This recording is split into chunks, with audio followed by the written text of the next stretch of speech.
Hey guys, in this quick tutorial, I'm going to show you how you can turn off friend request on Facebook. The steps are really simple and easy, so let's get started. First of all, you need to open up your Facebook app. From here, you need to tap on Menu on the top right corner.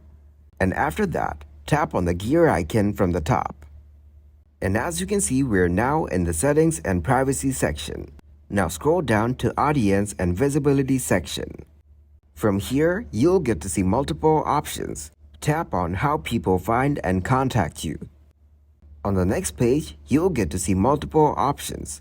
You can scroll through the options and set whichever you want, however you want. For now, we'll tap on the one on the top that says Who can send your friend requests. Tap on Everyone and set it at Friends of Friends. That way, only your mutual friends can send your friend request on Facebook.